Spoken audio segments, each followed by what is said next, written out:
तार जोड़ के ले कि मैडम ने मैडम वो जी कुमार उसकी वाइफ है आएगा आगे नहीं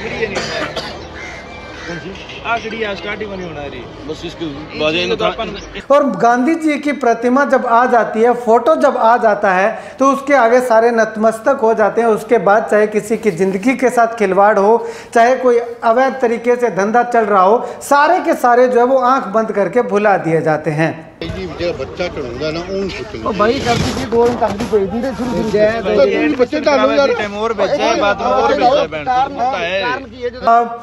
जो सुरक्षा अभियान जो चला रखा है, जो इतनी सख्ताई बरती जा रही है, क्या ये साल भर के लिए होगी या कुछ समय के लिए होगी, या फिर जब तक गांधी जी को प्रणाम ना कर लें तब तक होगी?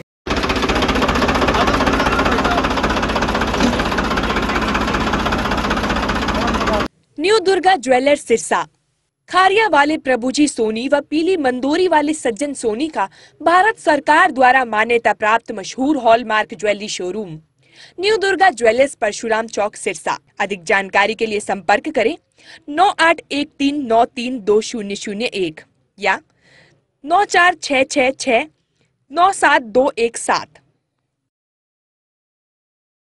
नमस्कार, स्वागत आपका के हरियाणा पे। मैं हूं आपके साथ रमेश जाखड़। आज सुबह एक ऐसी घटना देखने को मिली जिसको देख करके पिछले साल की घटना जो है वो याद आ गई। दरअसल आज सुबह देखने को क्या मिला कि चौटाला से संगरिया रोड पे एक स्कूल वैन जो है वो दीवार से टकरा जाती है। जो चौटाला से संगरिया रोड पे एक होटल बना हुआ है, उस होटल के साथ जा करके वो दीवार से जो है वो टकरा जाती है स्कूल वैन। बताया जा रहा है कि स्कूल वैन के जो है वो ब्रेक फेल हो गए और उस कारण से जो है वो अनियंत्रित होकर के वहाँ से जा टकराई। साथ में तस्वीरें भी मैं आपको जो है वो दिखा रहा हूँ। तो ये तस्वीरें देखिएगा लगातार कि स्कूल वैन जैसे ही टकराने का मैसेज अभिभावकों को गया, आसपास के लोगों को गया, तो वो जा करके वहाँ पे जो है वो अपने बच्चों की सुध लेने के लिए पहुँचे कि आखिर उनके बच्चे जो है वो कैसे हैं। लेकिन गनीमत ये रही, शुक्र की बात ये है कि किसी भी बच्चे को ज़्यादा चोट जो है वो नहीं लगी। हल्की फुल्की जो है वो चोटें जो है वो लगी हैं, लेकिन ज़्यादा घबराने वाली कोई बात नहीं इसमें बताई जा रही। उसके साथ ही लोग जो वहाँ पे खड़े हुए थे उनका साफ तौर पे यही कहना था कि स्कूल में एडमिशन के समय जो है वो नई नवेली बसेज आती हैं, यानी कि उनके पास सारी की सारी ट्रांसपोर्ट सुविधा जो है वो बिल्कुल सही है। और जब एडमिशन हो जाता है, क्लासेस सुचारू चल जाती हैं, तो उसके बाद में उनकी ऐसी बसें आती हैं कि जिनमें बच्चों को बैठाने का दिल भी नहीं करता। तो ऐसे में इसके साथ ही एक वैन और बताई जा रही है कि वहाँ पे खड़ी हुई थी जो स्टार्ट भी नहीं हो रही। तो ऐसे में आप लोगों से अनुरोध है कि जो आपको एडमिशन के समय जो वैन दिखाई गई थी, जो एडमिशन टाइम के समय मार्च के महीने में और अप्रैल के महीने में अब तक जो बसेज आ रही थी, जो नई बसें आ रही थी, उनकी डिमांड कीजिएगा कि हम आपको पैसे देते हैं बच्चों को लाने ले जाने के, नई बस के पैसे देते हैं, तो आप पुरानी बस क्यों भेज रहे हो? अगर आप ये सवाल स्कूल से नहीं उठाते हैं तो क्या आपके बच्चे की कीमत आप जो है वो इतनी सी लगाते हैं? क्या आपके बच्चे की आपके लिए कोई अहमियत नहीं है कि जो मर्जी जिस मर्जी वैन में बिठा करके ले आए, जिस मर्जी वैन में बिठा करके ले जाए?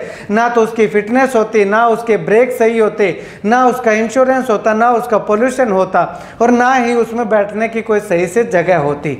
अगर इस तरह की आप सुविधा चाहते हैं अपने बच्चे के लिए, वो भी पैसे दे करके, तो आप ठीक हैं, आवाज़ मत उठाइएगा।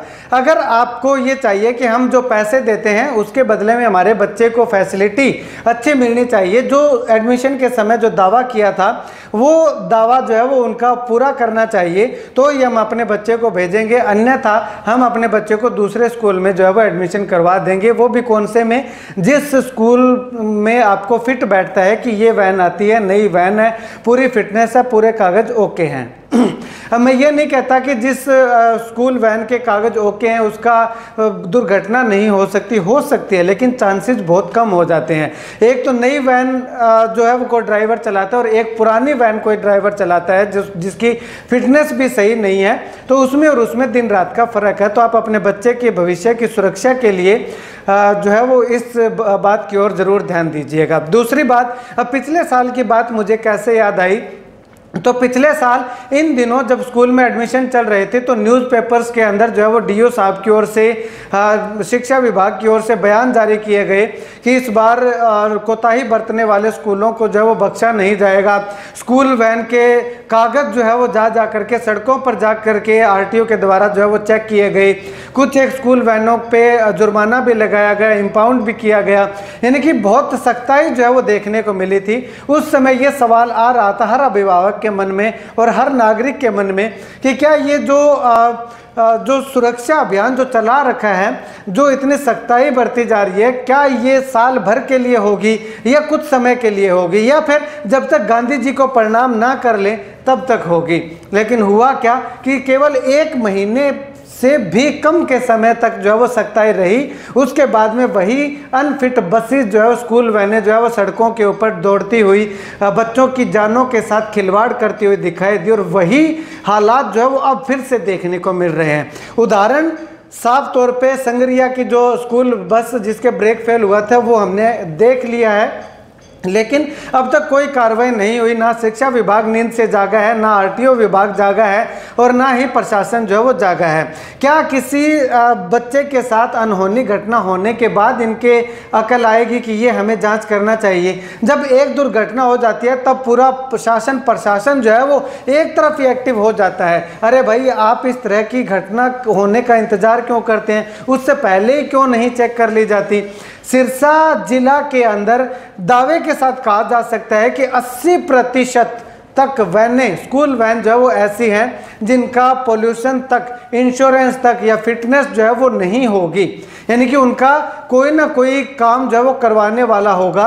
लेकिन बात यह है कि प्रशासन जो है वो सवाल उनके सामने रखे जाते हैं लेकिन अभी तक कोई कार्रवाई नहीं कर रहा है। क्यों नहीं कर रहा है? क्योंकि हमारा देश जो है वो राष्ट्रपिता महात्मा गांधी को बहुत ज़्यादा शिद्दत से जो है वो चाहता है और गांधी जी की प्रतिमा जब आ जाती है, फोटो जब आ जाता है तो उसके आगे सारे नतमस्तक हो जाते हैं। उसके बाद चाहे किसी की ज़िंदगी के साथ खिलवाड़ हो, चाहे कोई अवैध तरीके से धंधा चल रहा हो, सारे के सारे जो है वो आंख बंद करके भुला दिए जाते हैं।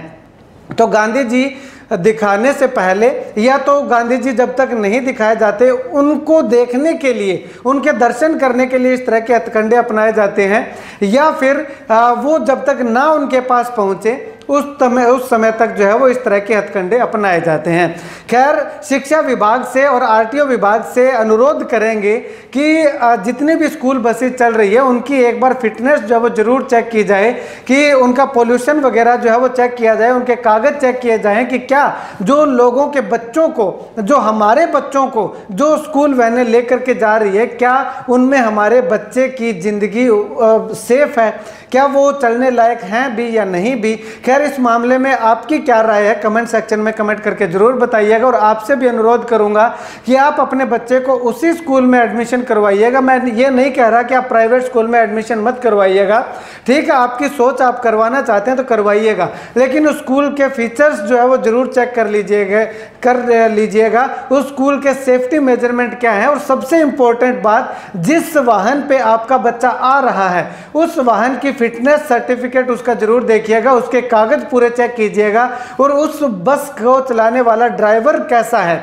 उसका बर्ताव कैसा है, उसका बिहेव कैसा है और उसकी आदतें कैसी हैं, वो जो है वो जरूर एक बार चेक कीजिएगा। उसके बाद ही अपने बच्चे को जो है वो स्कूल वैन में अप डाउन करवाने का निर्णय जो है वो लीजिएगा। आप अपनी राय इस वीडियो को लेकर के जरूर बताइएगा।